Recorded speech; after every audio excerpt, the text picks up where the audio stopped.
What time is it, everybody? It is time for the comment of the week. Now, this comment is in relation to episode 346, Advanced Reloading Tips with Tucker and Scott. I really like that one myself. And it's coming from at Josh Krebs 1999. Question for you, Josh. Do you party like it's 1999? We can take that part offline. What we won't take offline is your comment, which states, I have a confession to make. I only got into reloading so I could justify purchasing more guns. I used it as an excuse to afford ammo for older or obscure cartridges. With that factored in, it has done the exact opposite of saving me money. Josh, this is a long-term play, okay? We're not looking for short-term gains here. Eventually, this will pay off.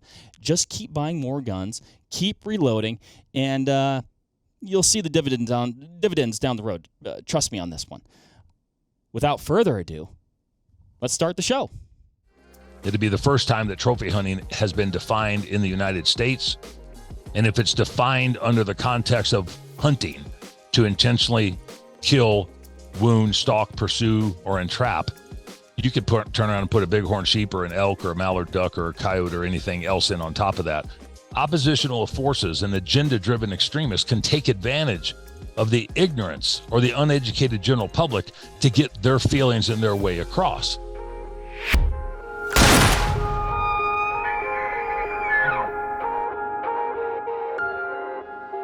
What is up, Vortex Nation? We have a very special guest today talking about a very important, big issue that really, in my opinion, transcends hunting. I mean, this is about responsible wildlife management. You do not have to be a hunter to care about what's going on right now in the hunting world. We're talking to Mr. Dan Gates from Coloradans for Responsible Wildlife Management.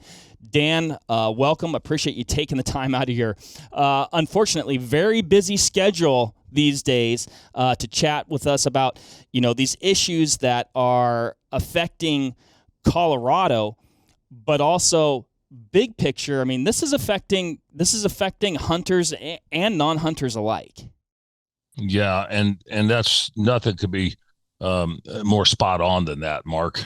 First of all, appreciate the opportunity. I know it took us a little bit of time to get together and work our schedules out, but appreciate the opportunity to sit down and have a conversation with you and the Vortex guys and try to bring some light to the subject matter that we're dealing with here in the Centennial State.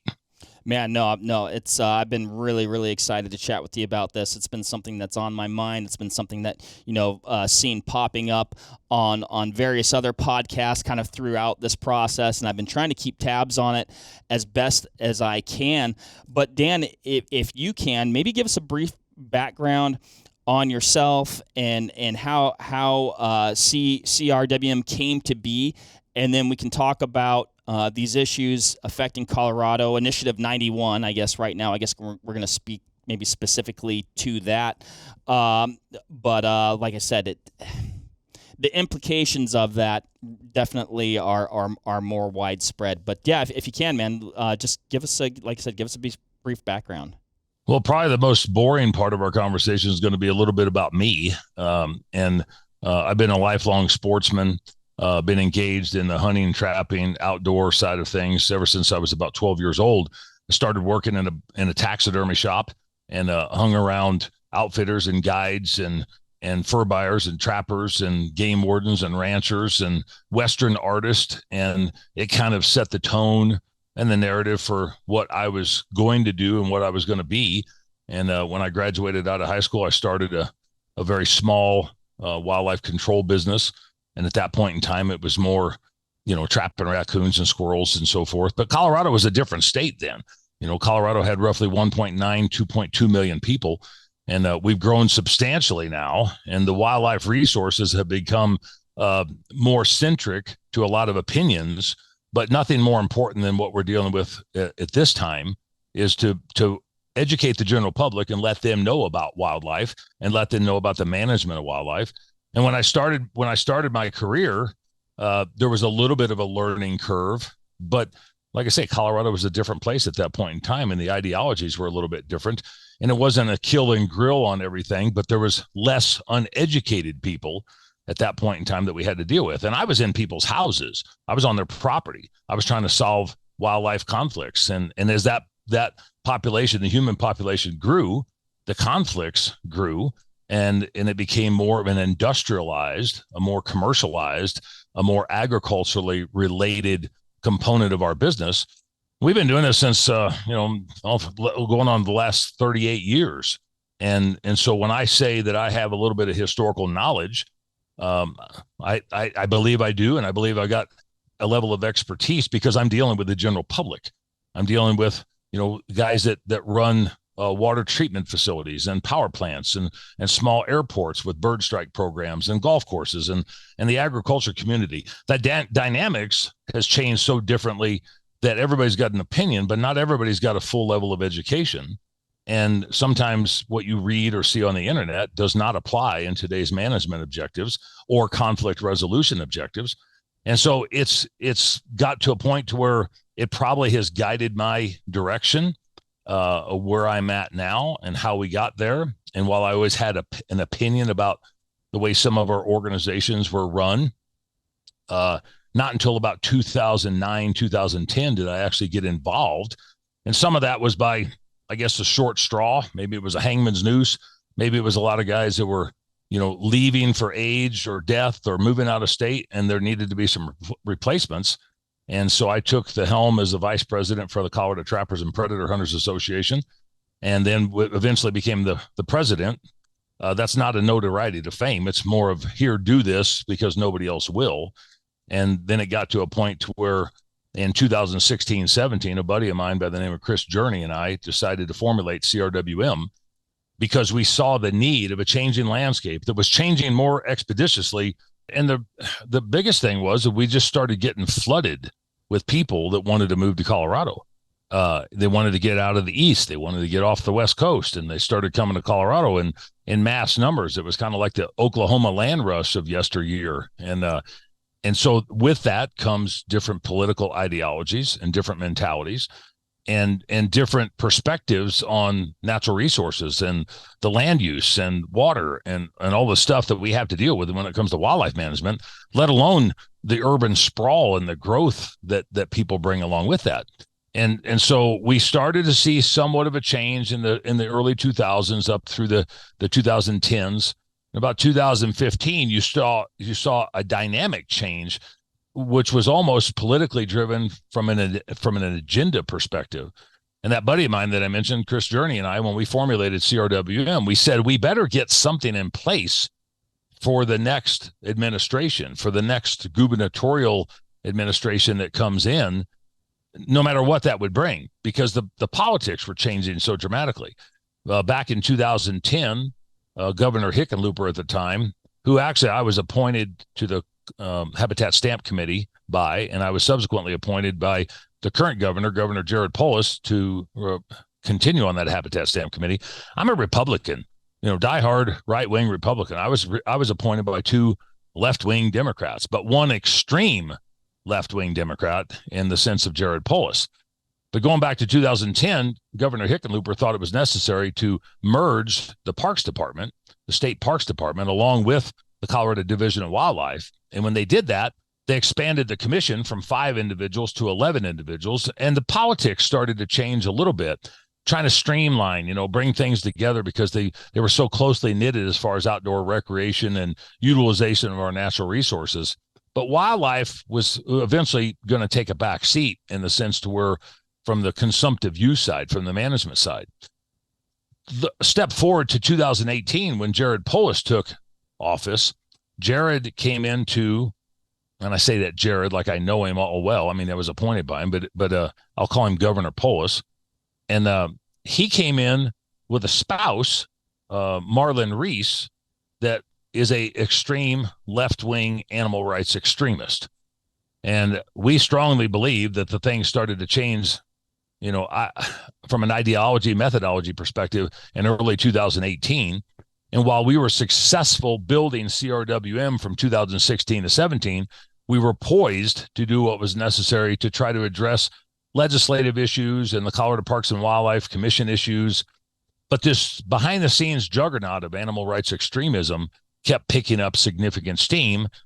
And people say, well, why did that happen? Well, governors have the pleasure to be able to appoint people in different positions. So not only at the Colorado Parks and Wildlife Commission, but also the Colorado Department of Agriculture and a variety of other positions in the Department of Natural Resources and so forth. And so the mentality started to change significantly about how much wildlife was going to be centric to conversations, but not from the traditional heritage side of things. It was more from a preservation versus conservation mentality. And so back in 2019, some individuals with the Humane Society of the United States tried to ban the harvest of bobcats, and we shot that down unanimously with this governor's appointments. And in 2020, those individuals came back again and tried to do it, and we shot it down with the governor's new appointments, 11-0. And then they tried it again in 2021 in the middle of COVID, and they relinquished their opportunity. They withdrew their petition. So we count that as a victory, but it's more of a forfeit. So we got 2 victories and a forfeit. And then in February of 22, those same individuals decided to go to the General Assembly and run a piece of legislation to ban the harvest of bobcats and mountain lions. And we defeated that at the Colorado State Capitol on February 3rd, 2022. We put about 350 people at the Capitol, and where we were told we would likely lose 4-1, we won 4-1. And that sets us up to where we're at now with a bunch of other small victories in between, to where last year, September 22nd of 23, a new group stepped forward called Cats Aren't Trophies, and they are funded primarily from Wayne Pacelli, the former CEO of the Humane Society of the United States, who we had fought on other issues that we were successful on. And they decided to bring a ballot initiative if they could get the signatures, if they could go through the right process and procedures, which we fought diligently for the first 6 months of this campaign. And now they've turned the signatures in. Even though we took a month off the signature gathering time, they turned the signatures in to the Secretary of State on July 3rd. And we're looking for those signatures to either be validated or unvalidated before they can actually get it on the ballot. And then we would have Initiative 91, which brings us up to speed after my long dissertation and a little bit of a technological hitch in the giddy up, to current day, where we are likely probably going to face a ballot initiative on November 5th of this year, Initiative 91, that would essentially ban the harvest of mountain lions, bobcats, and lynx in any way, shape, or form, although there are exceptions for human conflict and resolution components and livestock depredation, but we have those now. They act like they're giving us something, and those are already in Colorado statute and regulation. But Initiative 91 essentially would ban the harvest of mountain lions, bobcats, and lynx. The caveat to that is, and I think that this is where a lot of our conversation today will go, Mark, is this will define trophy hunting within the measure. While we got the language changed and make this a hunting ban, is essentially what it is. Trophy hunting will be defined in the measure, and the definition of trophy hunting in the measure is to intentionally kill, wound, stalk, entrap, or pursue a mountain lion or bobcat. The reason that phrase in there is so important, that catchphrase, is if it's in statute and not regulation, it'd be the first time that trophy hunting has been defined in the United States. And if it's defined under the context of hunting, to intentionally kill, wound, stalk, pursue, or entrap, you could turn around and put a bighorn sheep or an elk or a mallard duck or a coyote or anything else in on top of that. And that is not far-fetched. If you look at legal precedent, whether it's on abortion or taxes or capital punishment or whatever, precedent has a lot of clout when it comes into state circuit judges and Supreme Court decisions and lawsuits. And if we allow this to happen and it defines trophy hunting as hunting, I think within the next 2 to 5 years, you're going to see these types of measures, this type of wording be utilized at whatever single level that the opposition possibly can. So there's a little bit of an explanation where I come from up to current day, which is probably more important than where I came from. No, man, a ton going on there. And one thing that I want to point out, and you mentioned this in the very beginning, but I think it's something that's different than a lot of what we see today. You have a background coming from a place of being connected to the land, these animals. You're working with them. You have a relationship with these things that's founded through experience. Right. You interact with these things sometimes on a daily basis. A lot of where I feel these, legislation comes from, it's coming from people and places that do not have that relationship. In fact, I think oftentimes their likelihood of seeing any of these animals is likely zero. Along with that, fast forward to where you just left off, defining quotation mark trophy hunting, which is a kind of like, I guess, like a buzzword that gets thrown around, but defining trophy hunting as hunting sets a very scary precedent. Yes. I'm as you can probably tell, at a loss for words. You're flabbergasted. I'm flabbergasted. Yes. The gravity of something like that happening and the momentum, which obviously these groups that are, ardent anti-hunting groups, they recognize the gravity of that as well. I'm sure it's very clear to them, the precedent that sets. Like, I don't even know where to go from there, Dan. Well, and that's kind of like where we've been. I mean, I don't want to the person that doesn't live in the state of Colorado, what I'm about to say would not matter wholeheartedly. But I saw a need as an individual participant, as I mentioned, back around 2008, 2009, to start paying attention and get involved. Look, back in 1992 in the state of Colorado, we lost spring bear hunting with hounds and bait to where that was Initiative 10. That was a public vote that these same type of people, and some of the same ones, actually got that passed by a margin of 70 to 30% nonetheless. I mean, it was a smoke and mirrors campaign that we were killing a bunch of cubs, and that's similar to what they're trying to elude at this point in time. In 1996, on the 4 years after Initiative 10 on the bear deal, we lost trapping. And we lost trapping at a rate of 52 to 48%. We lost trapping on public land. We still have 30-day exemption permits for agricultural damage and protection of private property and livestock depredation. If you want to go out and recreationally trap in this state, whether it's private or public land, you need to do that with a cage trap. Doesn't matter what species. The seasons are fairly well restricted, and they're a lot less than what they used to be. They're not as less as what the antis would like to see them. But look, in 1992 and 1996, I saw what had happened, and I didn't think, being a younger man at that time, that the leaders of those organizations did what they possibly could do. And they did it from, in my opinion, an antiquated, old school, I'm right, you're wrong mentality. But I was doing wildlife damage control work, nuisance work, and I saw this change on the landscape. And when I tried to bring some of those observations to some of those conversations, you don't know what the hell you're talking about. We've been doing this for 25 or 30 or 40 years, and you need to go sit in your corner and you need to mind your own business. Not so many words, but those guys who were in leadership positions at the time of a lot of different associations didn't want any insight from somebody that was doing what I was doing.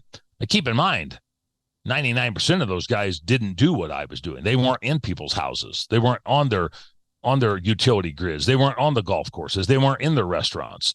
So I was seeing a different perspective of it. And I think that, to your point, brings some value and expertise, but some street cred. Now, after fighting tooth and nail for the last 15 or 18 years, the ideologies that I've tried to bring to the table have only been exacerbated more because the Colorado population has grown substantially, exponentially. And we've gotten to a point now where we've got more non-hunters that are leaning left than we do non-hunters that are leaning right. And I don't say that from a political, partisan, bipartisan perspective, but it is the fact that you get more people that are taken off the landscape and more people that don't know about where their food source comes from or how natural resources are managed, you're going to have more education that you need to be able to do. Mm-hmm. When we started CRWM, we thought the need for to be able to engage at that level was necessary, but also we were the only organization at the time, and still to this day, that has full-time lobbying representation at the Colorado State Capitol.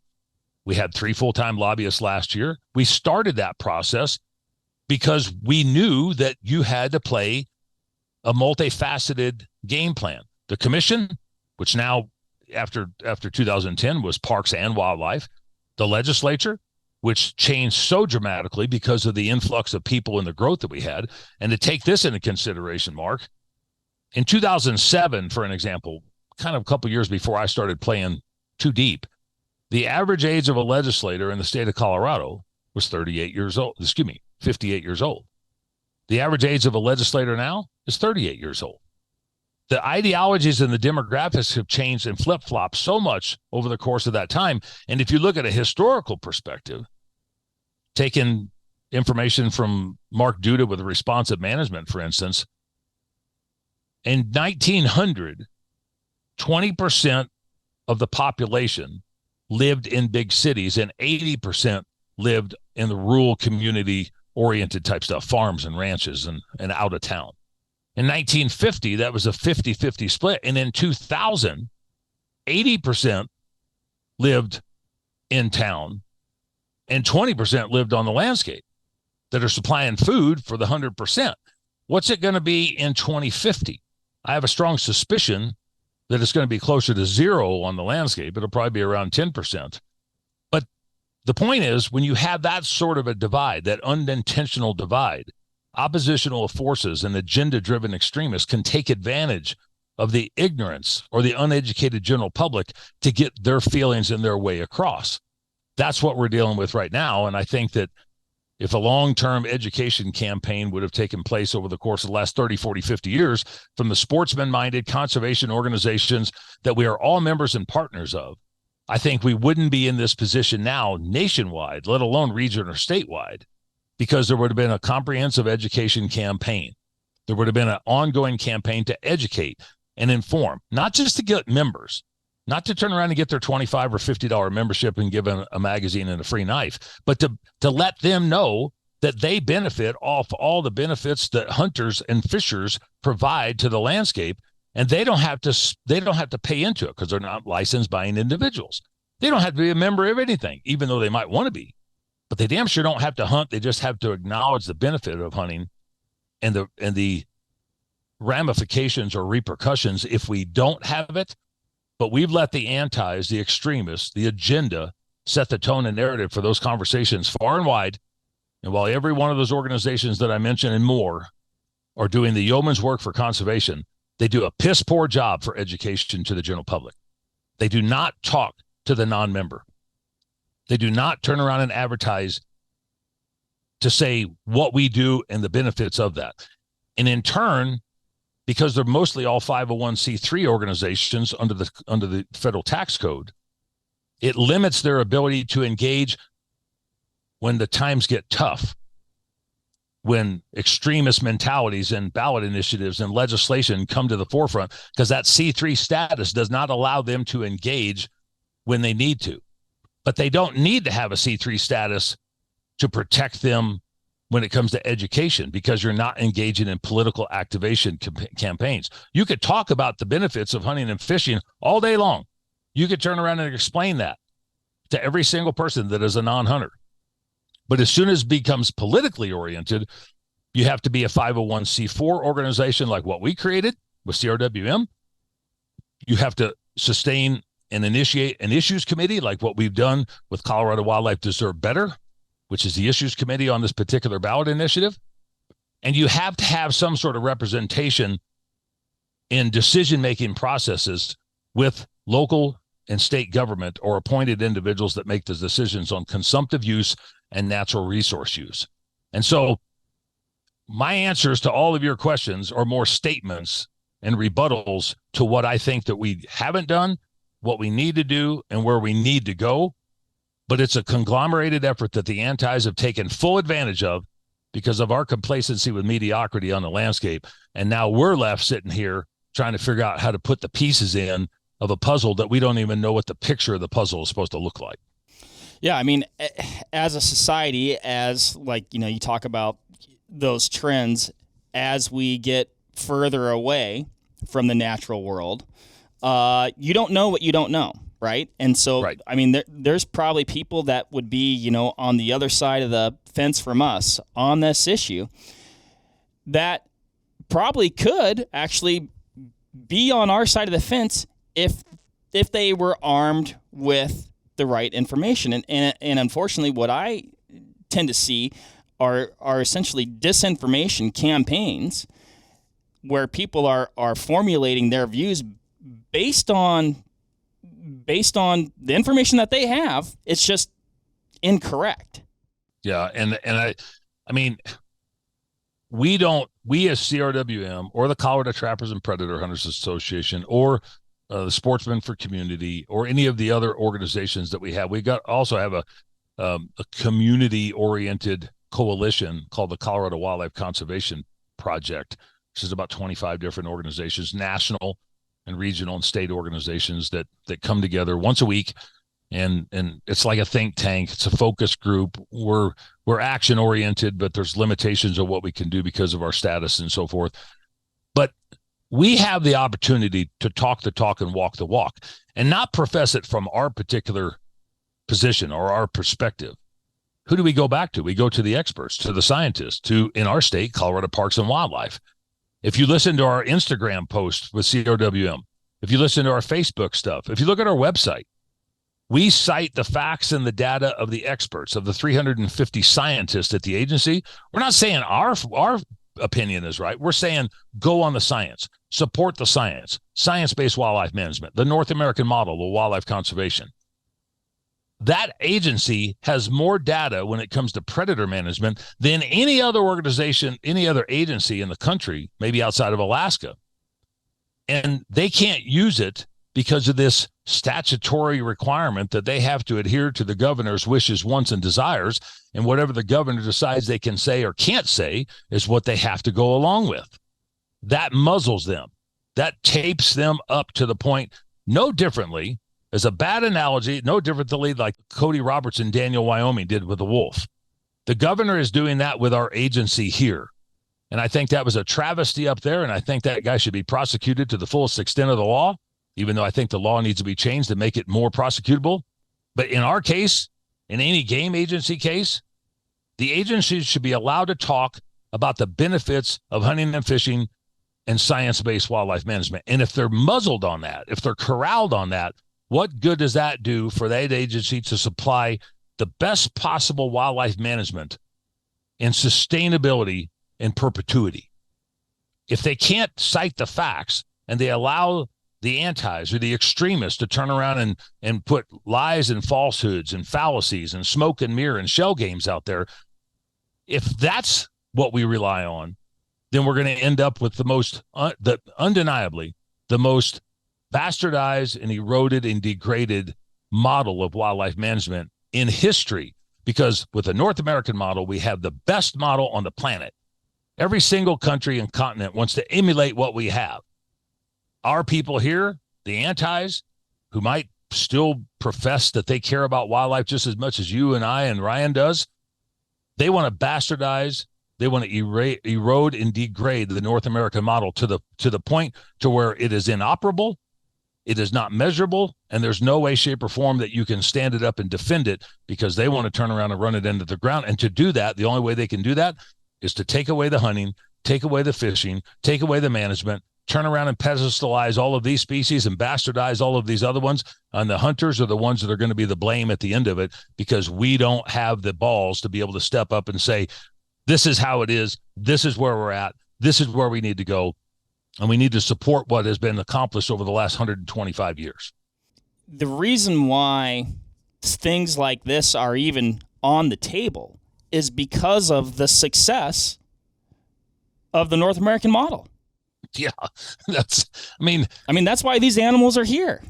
Like, the experiment's over, guys. It works. Like you said, our model is the envy of the world. Why? I cannot fathom why people would choose to fight to dismantle something that is one of our greatest success stories.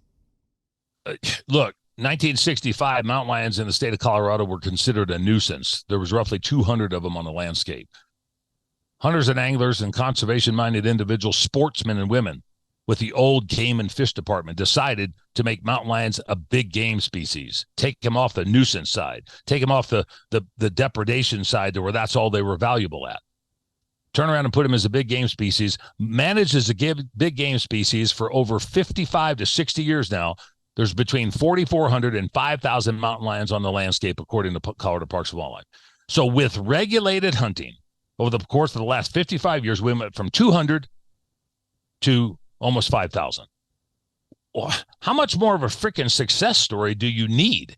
That's to say, here's a specific item, a predator, and that's with a population that was like 1.5 million people in 1965 to 5.9 million people now, and we've got that many more lions. We've increased the population exponentially to that level. I think that's a success story in itself. But the the extremists, want to turn around and bastardize the agency for doing that because they allow the harvest. Like, I'm not part of the ecosystem, or you're not part of the ecosystem. We are part of the plan. Animals are going to die one way or the other, and if I have the ability to be able to turn around and pay into the system and provide some sort of management opportunity for other species or other components of a particular species, and I'm taking something off that is a surplus that is going to die at some point in time, with no management, it's going to be ill-managed. With management, there's a checks and balances. There's the weights and measures that you can turn around and put back on the scientists. The antis want to get rid of the science. They want to get rid of the agency. They want to get rid of you and I and the rancher and everybody that has anything to do with public land. And they don't care about the species. They continually emotionally talk about individual animals, that I shouldn't be able to take a lion. Why the hell not? They don't have an answer because their answer is zero. I shouldn't be able to turn around and go pursue a lion. Why the hell not? They don't have an answer because their number is zero. Our harvest rate of success was 19% last year. But what they do is they say they took 486 lions. They don't look at the entire population, and we've increased, 10-fold over the course of, actually 30-fold almost, 25-fold over the last 50 years. They don't acknowledge that. They just look at the number. You took one. You took two. Well, I tell you what, I do more for wildlife and conservation just as any other sportsman does. I say sportsman, not poacher. And they'll continually put the bad guys in with the good guys. But the sportsmen and women have contributed to this cause for the last 125 years since our predecessors, the Roosevelts, the Boone and Crockett's, the Pope and Youngs, the Giffards, you name it, the Hornadays, the Audubons. Those guys have done more to get us to where we're at now. And it's our job to make sure that we carry that legacy and that we continue to perpetuate that in a manner that is undeniably, we are the strongest, baddest, meanest conservationist in the world, on the planet. And we should be able to prop that flag up. And they want to turn around and degrade and erode it from emotional extremism. I mean, Dan, you hit the nail on the head there. What's frustrating to me, and you pointed this out, it's like, okay, so who noticed that trend with the lion populations? Who led the charge to classify them as a big game animal? Who led the charge saying, you know what, guys, these animals are an important part of our ecosystem, and we need to treat them as such? Hunters did that. If hunters saw that lion populations were declining or getting to a place that was, not healthy for the population as a whole, we would lead that charge. Again, we would be the ones shouting from the rooftops, we need to do something. Let's do this. Whatever the actions, whatever the most science-based actions were showing to be, we would be leading the charge to do that. Yep. And I personally sit on panels and working groups and focus groups and studies, along with a plethora of other conservation-minded sportsmen and women. Now, I'll say that we don't always agree 100% on everything, but we do agree 99% that the agency should be helping to guide and direct the facts and the data and the statistics. I might not like the overall outcome, but I can live knowing full well that we compiled all the information, that we conducted all the studies, that we looked at things over a time frame, not a blink of an eye, and that we turn around and compiled information that is in the best position to perpetuate the resource of game animals and non-game animals and endangered and threatened species animals, so people can enjoy that for a variety of different ways, as does the mission say within Colorado Parks and Wildlife and under the regulation. It's 33-101. The reason that we can do what we do is because we have the scientists and the experts to be able to do that. I sit on those committees. I sit on those boards. I help provide boots on the ground input and interaction and engagement. You know what the antis do? They have their own little groups and they sit back and they bitch. They bitch about the agency. They bitch about the offtake. They bitch about the bow hunters. They bitch about the lion hunters. They bitch about the predator hunters. They bitch about the elk hunters and the bighorn sheep hunters and the moose hunters and the waterfowl hunters. But they don't sit there to make things good or better for the wildlife. They just sit and try to take us out of the equation. We don't tell that story well enough. When you turn around and go to a commission meeting, I don't care what state it is, you get the antis on one side, you get the sportsmen on the other side, you get some middle of the roaders in there. Maybe they feel a little bit of sympathy for one side or the other. Maybe they buy a fishing license or whatever. If a sportsman got up at every meeting, somebody, not the same guy, at every meeting, whatever state it was, and say, with all due respect, we appreciate the perspectives and the opinions of the individuals that are here in this room, but we have a question.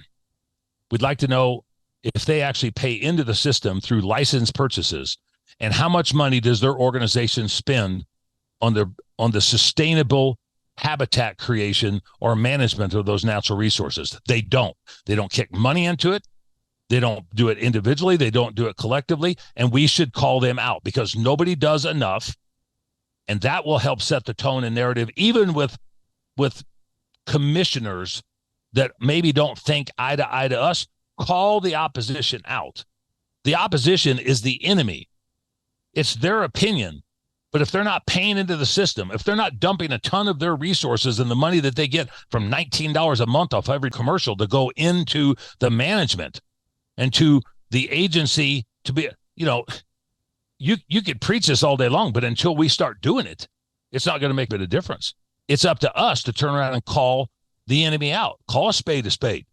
Turn around and make sure that you find their chink in the armor. Make sure that you get them to understand that you're tired of their BS every time they come to the podium, griping about the science and griping about you and I and griping about the hunter and the harvester and the models and the resource. And hold them accountable. What do they do that will replace what we're doing? They want to take us out, and they have no replacement. No monetary replacement, no management replacement, no harvest replacement. Why? Because they want zero as an answer. Yeah, it really is interesting because, hunters get portrayed as the villain when, in fact, hunters and anglers are the heroes. And it's again, like it's frustrating. You wonder how we got to this place. Hopefully we can get to a different place. That's our end goal. But and you brought up some you brought up a multitude of great points. But my lips just keep flapping. That's why. Oh man, I'm just like trying to soak it in. But yeah, it's just I don't know, Dan. I don't know. I don't know. Well, and look at it, Mark. I mean, going all the way back since 1937, when the sportsmen and women helped create the Pittman-Robertson Act, the federal legislative act. And then look at 1950 when they did Dingell-Johnson. Sportsmen and women did that. We're still living and abiding by that funding mechanism that goes into the federal pot, where that money is then distributed to the states. The average person, even on our side of the fence, doesn't fully understand Pittman-Robertson and Dingell-Johnson. How do you generate that money? How's it compulated? How's it distributed? Where does it go? That, to a lot of the game agencies, the fish and wildlife agencies, is a major component of their annual budget, of their annual funding. there's an opportunity there for us to turn around and pedestalize that. We don't well enough. And I think a lot of those organizations that I mentioned could start off with that. That's the facts. That's the data. This is how much money came into the state. This is where it went. This is what we accomplished out of it, plus the licenses that were purchased in the state that went to manage the state's wildlife resources, and then call out. You're going to get some backlash on this. Call out the backpackers and the mountain bikers and the rock climbers and the hang gliders and the dog walkers, because they don't pay crap into any of that stuff that comes back into it. Now, if they buy a pair of binoculars, or maybe if they're recreational shooters, or maybe they go out fishing, okay, there's some variance, but there's a hell of a lot of recreational opportunity that goes out there that is contradictory to sound science and wildlife management. You can't just keep throwing people on the landscape and expect it to work right, especially when those people are causing significant havoc to the management and the habitat resource management of those species and conservation efforts. We have a model. The model has worked for the last 125 years. It's been enhanced. It's been propped up. It's been protected. Now it continually gets eroded and degraded, more often than what it ever should. And you hear legislators talking about, well, maybe we can get some of that PR money. Maybe we can get some of the DJ money. Maybe we can turn around and get some of the license revenue money. Maybe we could create another license that will help fund this other program that really degrades and erodes wildlife, maybe on a state wildlife area. Maybe it's in a state park. We don't do a very good job of promoting that and propping it up from a hook and bullet community side of things that says, we are the stewards of wildlife. We want you to be able to enjoy it, but you've been doing it on our dollar for the last 125 years. Acknowledge our existence, because we're the only ones that have created a funding mechanism to be able to do that. So you and your kids and future generations of wildlife can benefit off of the historical side of what we've done for the last century and a quarter. Yeah, I mean, and speaking to some of that historical side, specifically to, lion and bobcat populations. And I do want to bring up the fact that that lynx were included into this Initiative 91, which I find extremely curious, because there currently isn't a season for lynx that are, a recovering population right now, but we'll get there. But going back to the science, Dan, like what is Colorado Parks and Wildlife saying about these mountain lion and bobcat populations right now? Like where does that, we talked a little bit about the numbers, but as far as populations being sustainable right now, potentially on the increase, are they stable? Like what does the state and what does the science say about that right now? Well, it's interesting because if you go to their website, all the information is there in front of you. If you go to SaveTheHuntColorado.com and look at the website, the information that we compiled off the CPW website is there in front of you. Not only are the populations stable, but as you mentioned, likely increasing in many areas, and that has to do with sound science and wildlife management. Stop and think. 5.9 million people in the state and 84 million visitors in 2022, post-COVID. 84 million visitors in the state of Colorado with a population of 5.9 million. That should set the alarms off to people to say, this agency is doing the right thing on 95% of the stuff that they have control over. Are the elk populations good? They're good. Are the deer populations good? They're okay. But stop and think of the things that this agency has to deal with just from the human side of it. Encroachment, infrastructure. People want to throw in oil and gas, but then you could throw in solar and wind. They want to talk about, highway barriers and wildlife crossings and underpasses, and they want to talk about ski areas and outdoor recreation and everything. Stop and think of the stuff that this agency has to deal with, not mentioning climate, not mentioning severe winters like what we had in the northwestern part of the state 2 years ago. Predators are an issue in some areas. Are predators the demise of all ungulate and small game species? No. But this agency has 961 species of wildlife that they have to turn around and manage in some shape or form. And by a legislative declaration that the governor just signed during this last legislative session, now they're going to oversee and study 7,000 invertebrates on top of the 960 species of wildlife that they have. So you're going to have to worry about, I guess, centipedes and scorpions and pollinators and a bunch of other things out there that there again, who pays the bulk of the management dollars, and that comes from the hunters and anglers, and there's some money that comes from other sources. There's no money that comes from tax revenue or from the taxpayers in the state of Colorado. There's stuff that comes from the Colorado Great Outdoors Colorado from the lottery fund. But the agency says we have a sustainable, abundant, increasing population of bobcats and lions. The bad part about it is if they get asked that question, they don't answer. And the reason they don't answer is because they've been told that they have no position, not a neutral position, not a favorable position, not an oppositional position. They have no position when it comes to ballot initiatives.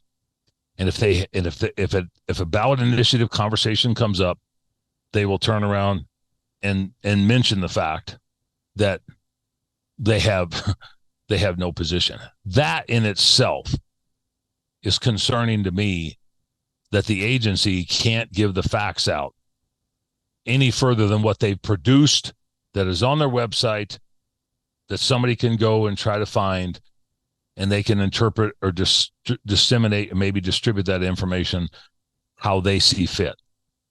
But I think that's a travesty.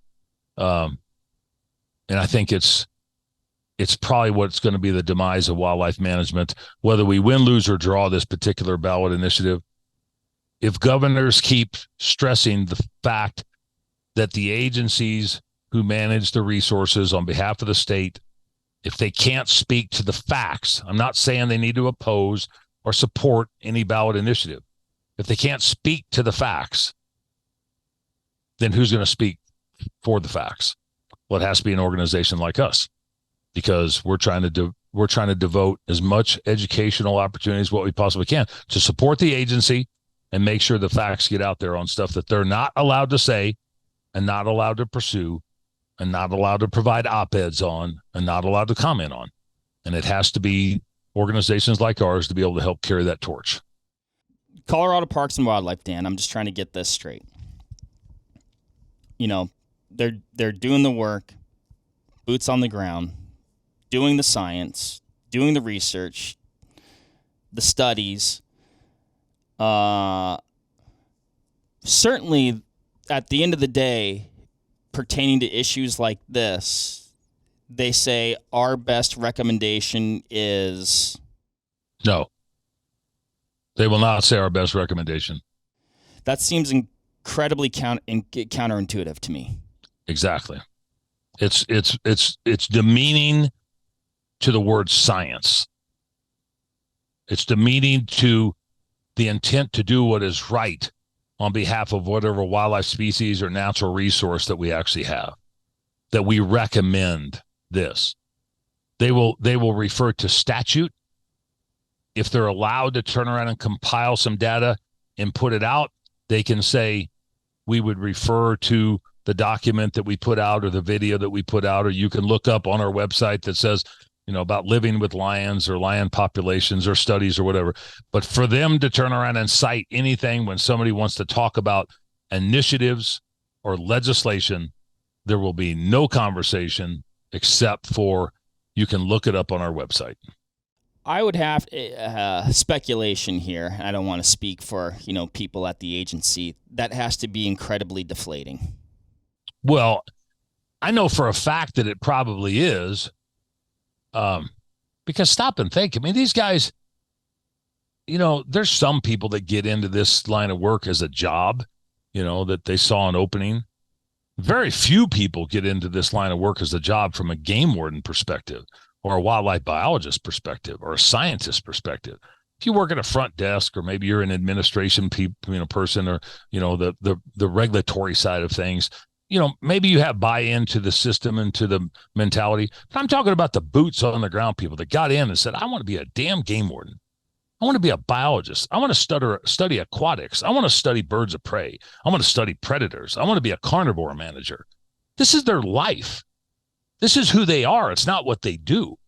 And for them to turn around and study something for 5 or 10 or 15 or 20 or 25 years.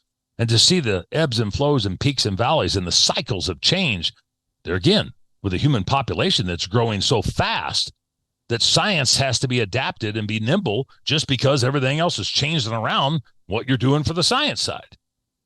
It would be demeaning to me to turn around and say, we found this and we have the facts of a 10-year cycle of studies, and we can't say anything.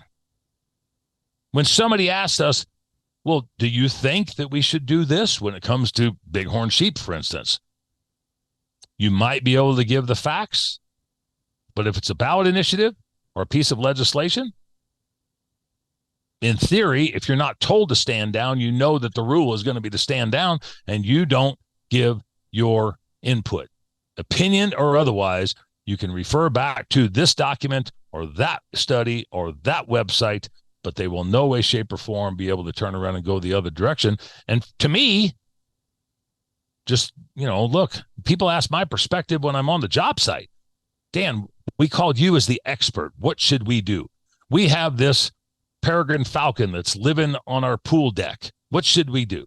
We have these pack rats that are in our motorhome. What should we do? We've got this migratory population that is interfering with airplane flights that are coming in on small airports from a riparian area. What should we do? They're asking the damn expert, because this is what I do. I do human conflict resolution. If you're talking about the expert that manages the wildlife from a sustainable level, and that expert can't turn around and say, I'm the expert, this is what we do, this is what the facts indicate, this is our perspective on why we need to do this and how we need to do that. And when they can't do that, how could that not be demeaning and degrading to your expertise and your years of service and boots on the ground experience? Well, and then compounding that, though, even if they're not able to give that recommendation, they do have the data, they do have the science, they have the information. Yep. And then for that to potentially just be disregarded, like, hey, thanks for the effort, but we're just going to go ahead and disregard that. Again, it doesn't make logical sense to me. No, and that's the thing that our society, our community, our hook and bullet side has a hard time comprehending and understanding. It doesn't make sense because we think more logically. The opposition is thinking objectively to be able to stop every single thing that we do, and however they can do it, whether it's illogically or lies and deceit, if they can hide it, if they can turn around and not use the scientist. This is the funny part, Mark. They don't want to use the scientists that are doing it, but they damn sure want to quote their science from somebody else that doesn't work for an agency that does things in the betterment of the entire population of people and wildlife species, because we have these experts. We have these scientists. I'd like to know why there's also so much scientists that haven't been managed in wildlife. If you haven't managed wildlife, how the hell are you an expert? You might have studied some, but you haven't managed it. You haven't engaged in the 84 million visitors and the 5.9 million people and all the 33,000 agricultural properties in the state of Colorado. You haven't engaged on 2.5 million vehicles driving up and down I-25 or across I-70 in any given time. You haven't engaged in extreme winter conditions or predator positions or agriculture production facilities that need to turn around and incorporate wildlife management and habitat conservation into their plan. No, you just studied a little subset of something and you turn around and try to come up, in my mind, with a predetermined outcome. Because when they start to study their own stuff, you know where they're going to go. Never do they come out in favor of anything else. It's always the direction they want to end up. And that's zero. Zero. No, you're right. You're right. I mean, that number is the end goal, and I think if anybody sees it as otherwise, I mean, they are kidding themselves. I mean, that is the end goal, and as hunters, as anglers, we engage with wildlife as part of the ecosystem. Like you said earlier, we don't exclude ourselves, right? We don't. We are part of it, and sustainable harvest is part of that equation. People say, it's hard to argue with emotion. I'd say you can't argue with emotion. And, we're coming at these issues from, a facts, science-based perspective. The opposition, I guess, if you want to call it that, is coming at it from an entirely emotional perspective, and also preying on the emotions of the uninformed or ill-informed, which isn't there. The information you get is the information you get. That's what you're working with when you're, weighing in with an opinion on these types of issues. Unfortunately, for a lot of folks, it's just not correct. I don't know, Dan. It's definitely, it's a conundrum. It's a constant battle. You've been deep in the fight for a long time. Where do we go from here? Like, where do we go from here? I think you touched on a little bit of where we're at. We're seeing these things. We're talking to you, focused a lot on Colorado. My home state is Washington State. A lot of the stuff that you referenced earlier as far as losing bait and hounds. We lost our spring bear season just the other year. Again, under the guise of, hunters are shooting lethargic, lactating females just emerging from their dens. Dan, I spring bear hunt nearly every year that I can, right? I went again this year. The one thing that I have not seen is what was being, I guess, quoted as the norm. And that's frustrating to me because, again, like, I have that boots on the ground experience. But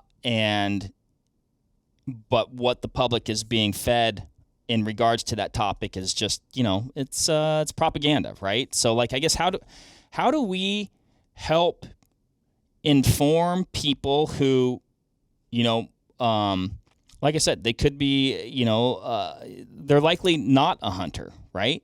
How do we reach these people and let them know how important hunting is to the entire ecosystem as a whole, to our wildlife populations as a whole, not just deer, not just elk, not just bears, not just lions, to the ecosystem as a whole, how they benefit from it, right? By having these healthy wildlife populations, even if they just want to maybe go on a hike and they want to see an elk or they want to see a deer or they, hope to see a mountain lion someday. What can we do to reach those people and inform them so that they can make an informed decision when things like this get to the ballot box, which I guess is where a lot of this work is, right, wrong, or otherwise being done these days? Well, and I have a different vision because I've seen the ineffectiveness and inefficiencies of what our community has done, as I mentioned, for the last 40, 50, 60 years. And one thing you can do is help us win here. And if we win here, stop and think of this. If we win here, that subliminally sets the tone and narrative on that middle of the roader population that the general population doesn't want this, and they were maybe part of that. And if they weren't part of it, maybe it drives them to the other side, very smallly, very, very minimally. But look at the wolf deal that we had here in 2020. I mean, that was 50.9% to 49.1%. That's what we lost by. And so if we would have educated people in this state like what we've been trying to do over the course of the last 10 months on this issue, and what we've been trying to engage and get people to pay attention from a national perspective on this, the wolf deal was bringing something in. But there again, it's not that I'm against wolves, and I don't think the majority of sportsmen are against wolves. I think they're against the lack of the ability to have an agency manage wolves. I think they're against ballot box biology. And I think that wolves have been into the forefront so much over the course of the last 4 years, and specifically since we put them on the ground for the reintroduction starting last December, that it's raised a question, a light bulb, a bunch of on top of a lot of people's heads, that maybe those were the middle of the roaders. Maybe they weren't properly educated. Maybe they weren't informed to the best that they possibly could be. Why?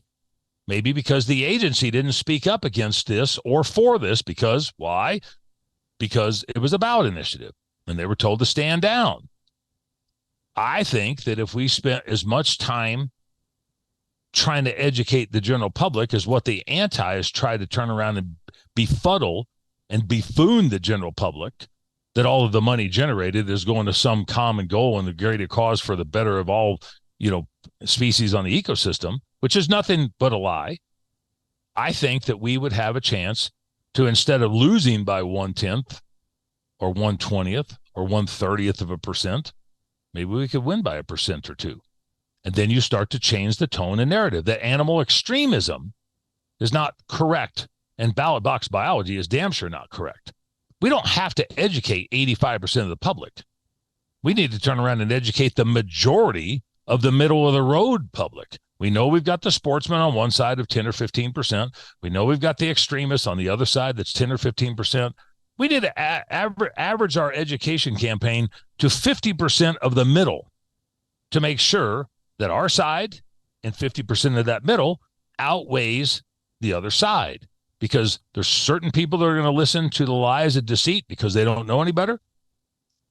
But if you win, people start to pay attention, and maybe there's a light at the end of the tunnel. How do you win? Through education. It'd be a lot easier to educate before you had to educate, when you had a small window of opportunity. If you just incorporated that into your message, into your overall budget. And there again, I'm speaking to the national organizations that I think that they have it in their capabilities to be able to talk to people. You remember, I've said this many, many times. When I was a kid, every Sunday night, it was Marlin Perkins and Mutual of Omaha's Wild Kingdom. We learned about wildlife. There was 3 or 4 channels on television there. And we used to have rabbit ears above the TV. And now you got 19,000 different channels on 55 different streaming services, and you can do whatever the hell you want, whenever the hell you want. And even if wildlife is on there, you have to go search for it. I think that has separated our society, not just Mutual of Omaha's Wild Kingdom, but it's separated our society away from and exacerbated that component of 20% living in the city to 80% living in the city, and then them not knowing anything. I mean, my son and daughter-in-law just came back from Teton in Yellowstone National Park. They went up there and they picked a dog up in Idaho, and they went on a little bit of a vacation. They went through some of the parks, and they went there at 5 and 5:30 and 6 o'clock in the morning, and then they'd leave, and then they'd turn around and come back close to dusk. And they saw more wildlife than anybody that they talked to anywhere. But all these other people, millions of people, go to those parks every year, Rocky Mountain National Park, Yosemite, Glacier, all these national parks to see wildlife. And they get there at 9 or 10 o'clock in the morning, and there's a line of traffic that looks like, the Oklahoma land brush, and they don't see the wildlife, and they don't know where it is, and they think that it doesn't exist. Our general public, for the most part, doesn't know what we have for wildlife resources, and I put the blame onto the organizations that have all been partners in this coalition, in this cause, in this campaign, that are helping us be able to get the message out. They're helping us get the message out to our stakeholders, to we can afford to generate enough funds to be able to talk to the target audience come time to vote. But we would need less of their help in a 10-month period if they'd be talking to that general public on their own over the course of the last 5 or 10 or 15 years.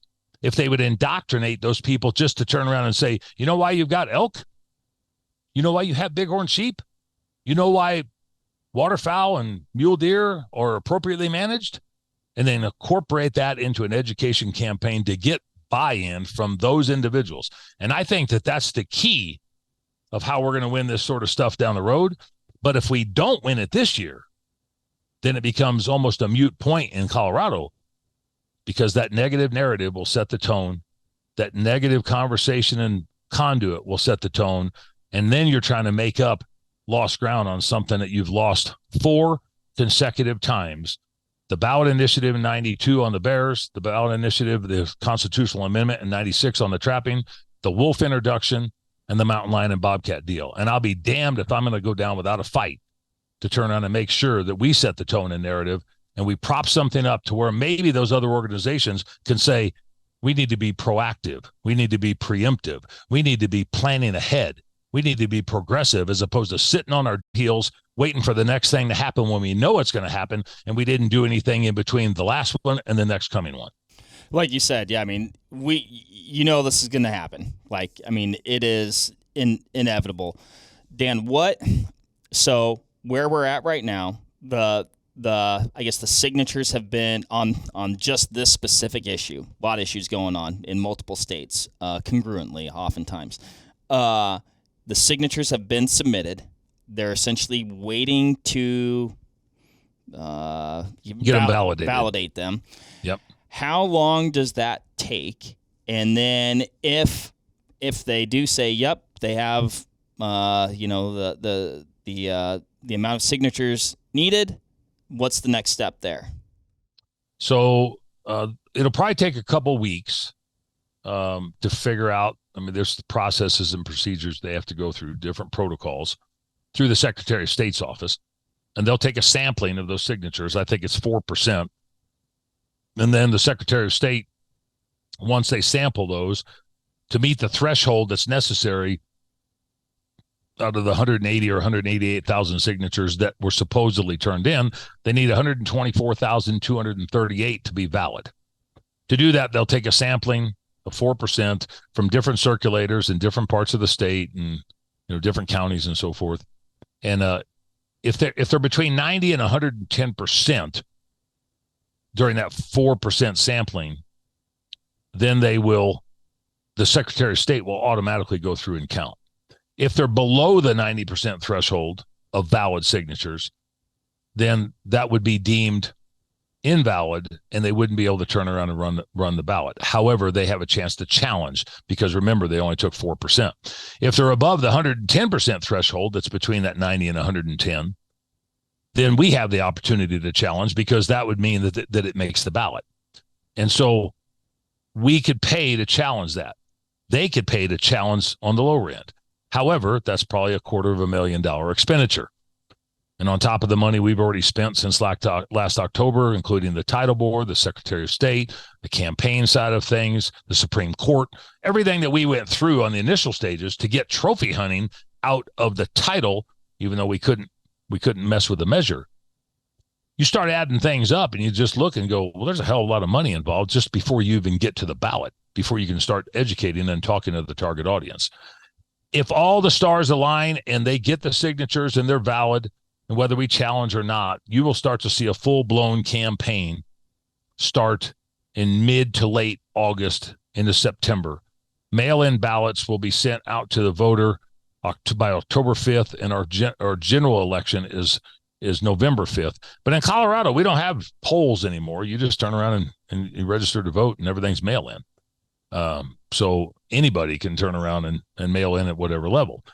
Then you start looking at, okay, what's the voter percentage of participation? During the presidential election year with Trump and Biden, who the hell knows? We are a Democratic state anymore. We are a blue state. Every office that we hold in this state is blue. There is no pink. There is no purple. There's damn sure no red. And so what you're hoping to do is be able to educate the general public on the importance and the need of science-based wildlife management and to put it back onto the governing agency. Now, the reason I laid that carpet out is because considering that how blue we are and every crayon in the crayon box has a blue tint to it, look at 2020 with the wolf issue, 50.9% to 49.1%. If it's all so damn blue, there was a certain amount of people in there that didn't think we should do it. And if we can capitalize minimally on a certain percentage of those that maybe had some buyer's remorse and maybe some others that have educated themselves and listened to all the BS rhetoric from the opposition, can we win by that same margin of what we lost on the wolf deal? I think that's not only possible, I think it's likely if we do what we need to do to put up a formidable campaign and to continue to get funding support from our stakeholders from around the country, to be able to turn around and talk to that target audience and to make sure that we plan our attack appropriately, not knowing full well what the opposition has in store or how much money they've got to be able to try to do the same thing to talk to that same middle of the road audience that we're mentioning. What I'd like to think that we have in our pocket when talking to that middle of the road audience, and again, we may not always have the loudest megaphone, but we do have facts and science on our side. And yep. and hopefully I would like to believe, I want to believe, maybe I choose to believe that could make a difference. Yeah, and I think you're going to see this is a much different campaign than anybody in the country has ever laid out, to the best of our knowledge. And from what we're doing, just being on your guys' podcast here, this is the 71st podcast that I've done since the beginning of the year. And I've traveled to 5 or 6 different states. I can't tell you how many Zoom meetings I've had, or how many River End, or what, the Google Meets. And I mean, the stuff that's been granted to us through the generosity of this community has allowed us to prop up the message nationwide, to where if there's anybody in the state that doesn't know that there's an issue going on in Colorado, well, they haven't paid attention to the hunting forums, or to the podcasts, or to any of the social media stuff. If you look at the buy-in that we're getting from the industry, that's what's created a scare for the opposition. When they start seeing events like what we're doing in several weeks at Outdoorsman Days, and you see Shields and Quiet Cat and Kufaru and Go Hunt and 30 other different organizations and entities that are putting money into this, and an effort to, because they see the sense of urgency that Colorado has become the epicenter. And so while I want to mention that before we get off of here, I want to mention too, the issues that we're dealing with could be catastrophic. The lion and the bobcat deal, the hunting ban, could be catastrophic. But there's other issues that are going on in the city and county of Denver that the average person doesn't get a chance to even know about, because they don't get a chance to vote on it. Ballot initiatives in the city and county of Denver this year. There's a fur ban. It's up for vote for the city and county of Denver voters. But if you read the fine print, when I say fur ban to you, Mark, what do you think? Dan, I don't even know what to think. I guess I would say garment-based fur. I don't know.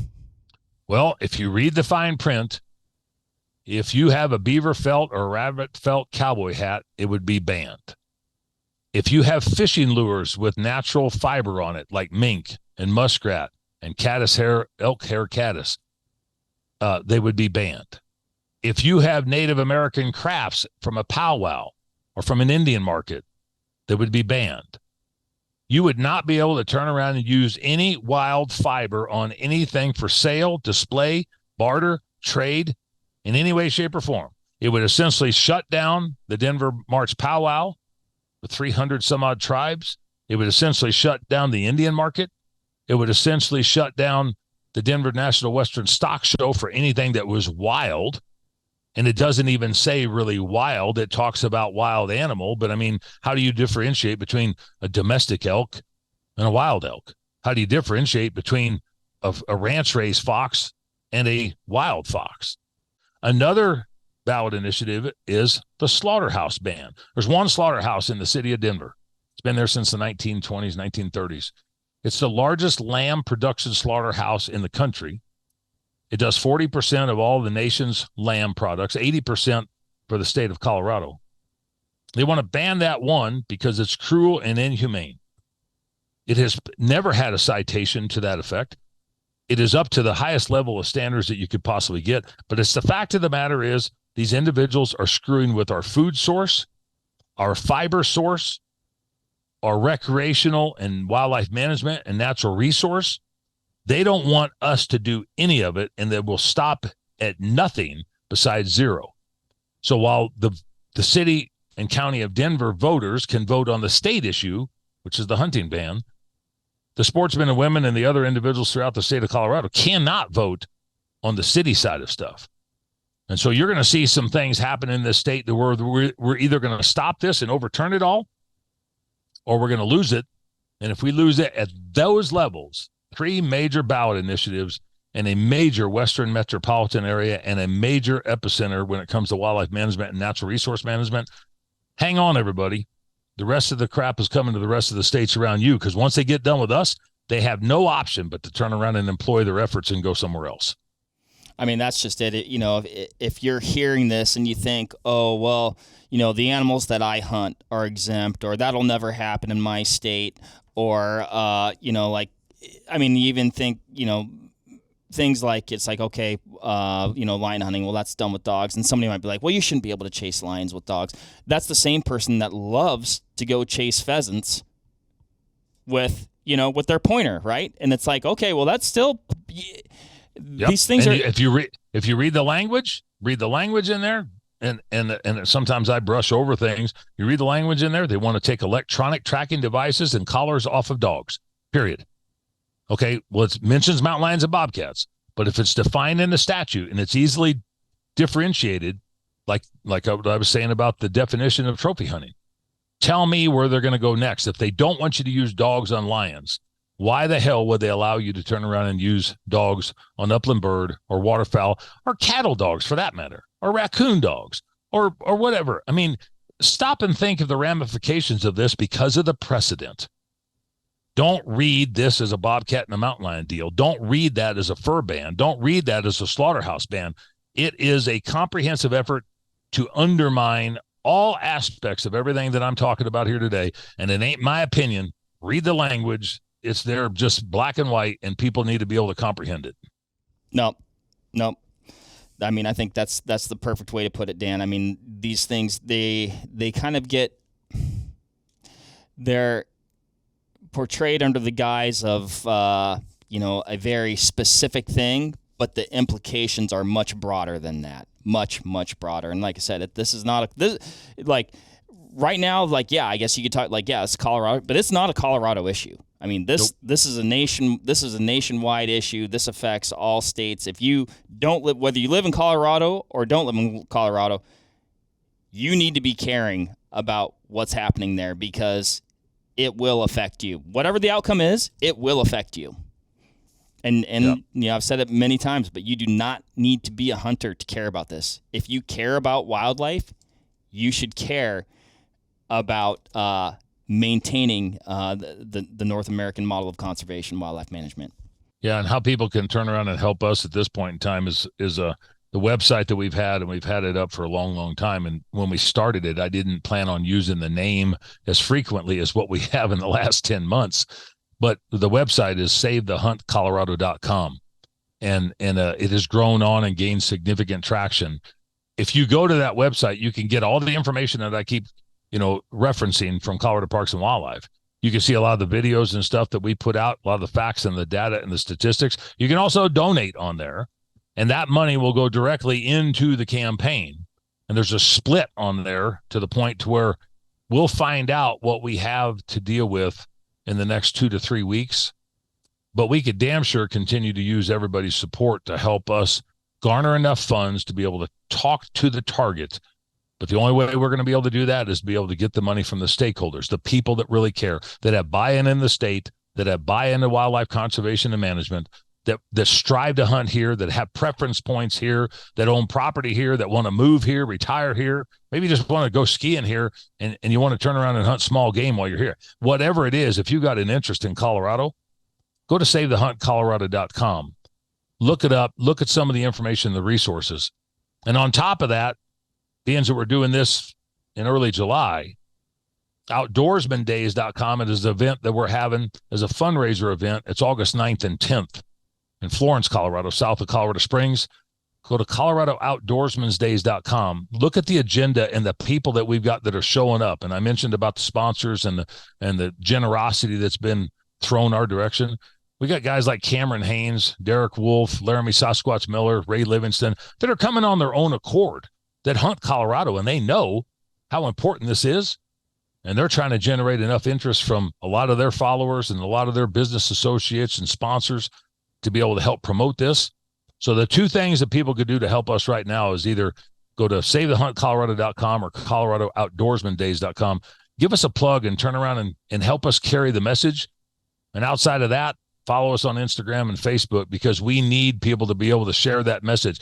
It's great to have somebody push something and like it, but it's really good when they turn around and want to share it and it gets expanded, because we need to be able to talk to that non-hunting target voter audience that just pops up on their Instagram or their Facebook and they go, really? I didn't even realize this was going on. If we just keep talking in our echo chamber, it doesn't go very far. It's far and wide, but it's not deep enough. Yeah. So we're just looking for support and help in any way, shape, or form that we can possibly get. from listeners like what you have, and just to help carry the message on so many different levels. Dan, I cannot thank you enough for all the work that you and your team have done, in the trenches, spreading this message. Hopefully, we at Vortex here can be part of spreading that message, educating people who may just not have had the opportunity to get informed with the facts to make an informed decision. Man, like I said, I can't thank you enough for taking the time with us and all the effort that you've put into this. And, for everybody out there, including myself, let's keep fighting the good fight. And let's get a win, Dan. We're going to try to get a win. We don't want people to follow along and be part of the victory, not just sit on the sidelines and watch defeat. Nobody likes to watch a losing team. I mean, the last couple of years, that's all we've had here with the Denver Broncos, a losing team. But I used to make fun of the Cleveland Browns. And the Cleveland Browns are looking pretty good because they're at least showing up to try to fight. And the Broncos haven't been doing a very good job of that. So we're gonna do more than just showing up and try to fight. We're gonna try to win. And all we need is to claw out a victory by 1 point. And we can turn around and knock this back and set the tone and narrative for the next 2.5 years of this governor's administration, and probably help lay out a playbook and a roadmap that not only we can use here, but other states can be able to use, no matter what species, no matter what method of take or what season or what your avocation is. This is something we all need to turn around and figure out how to prop this up and be part of a winning team. And if nothing else, at least show up to the fight. I love it, Dan. We'll leave it at that, man. Like I said, thank you so much for all the work you've put into it. Thanks for the time. Thanks, everybody, for listening. Appreciate it. Get out there, get informed, and until next time, we'll catch you on the next one. And Dan, the next time we talk, hopefully we've got some positive things to talk about. You bet. Thanks, Mark. Bye, everybody. There you have it, folks. Thank you very much for listening. As usual, give this video a like if you liked it, comment something below, and give us a subscribe to the Vortex Nation podcast channel. It would mean a lot to us. Also, why don't you give us a follow over on Instagram while you're at it, at Vortex Nation Podcast. We'd love to hear from you over there, and we'll keep you updated with all kinds of cool photos and videos from our adventures that we do here. Otherwise, we will see you on the next one. Thank you again. Happy hunting and shooting, everybody. Have a good one.